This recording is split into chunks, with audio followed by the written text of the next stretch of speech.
السلام علیکم ورحمۃ اللہ وبرکاتہ۔ ناظرین، امید ہے آپ سب خیریت سے ہوں گے۔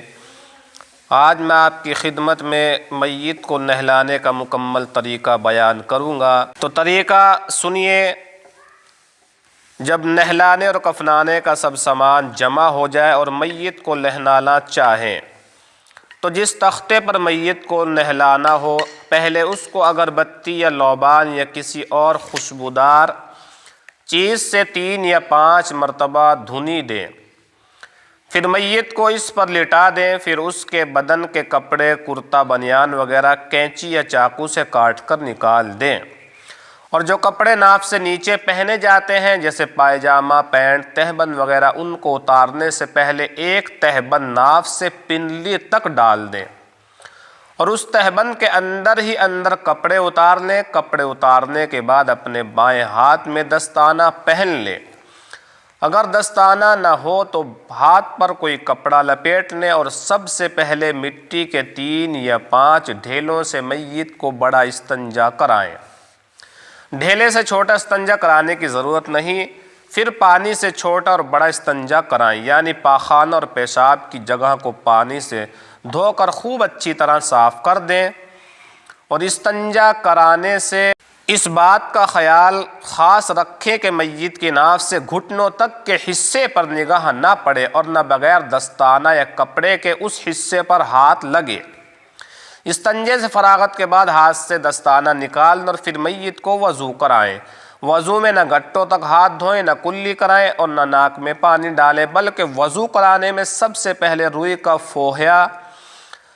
تر کر کے میت کے ہونٹوں، دانتوں اور مسوڑوں پر پھیر دیں۔ اگر میت کا منہ کھلا ہوا ہو تو اسی روئی سے منہ کے اندر کی بھی صفائی کر دیں،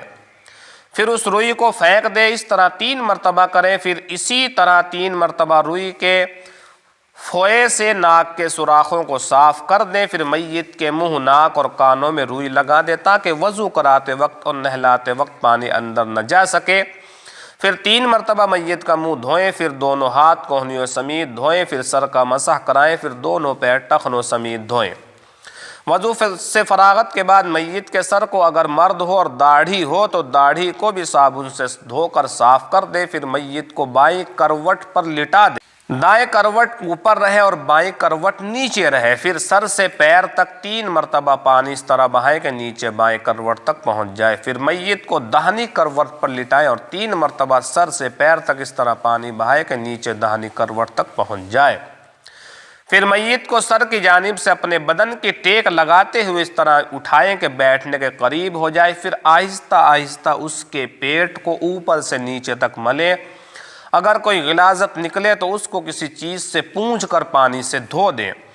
اس ناپاکی کے نکلنے سے وضو اور غسل میں کوئی فرق نہیں آتا، اس لیے وضو اور غسل کو دہرانے کی ضرورت نہیں، اور ایسا اس لیے کیا جاتا ہے کہ میت کے پیٹ میں جو ناپاکی ہو ابھی نکل جائے، کفن پہناتے وقت یا بعد میں نہ نکلے، کیونکہ بعد میں ناپاکی نکلنے کی وجہ سے بڑی پریشانی ہوتی ہے۔ پھر میت کو پہلے کی طرح بائیں کروٹ پر لٹا دیں اور جو پانی باقی ہے اس میں کچھ کافور ملا لیں، پھر یہ کافور پڑا ہوا پانی 3 مرتبہ سر سے پیر تک خوب اچھی طرح ڈالیں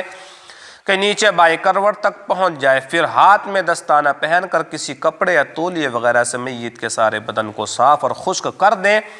اور ناک، کان اور منہ سے روئی نکال دیں، کیونکہ اب اس کی ضرورت نہیں رہی۔ پھر میت کو آہستہ سے غسل کے تختے سے اٹھا کر کفن پر لٹا دیں۔ یہ مختصر اور مکمل طریقہ میں نے آپ کے سامنے میت کو غسل دینے کا بیان کر دیا ہے۔ آپ حضرات سے دعاؤں کی درخواست ہے۔ السلام علیکم ورحمۃ اللہ وبرکاتہ۔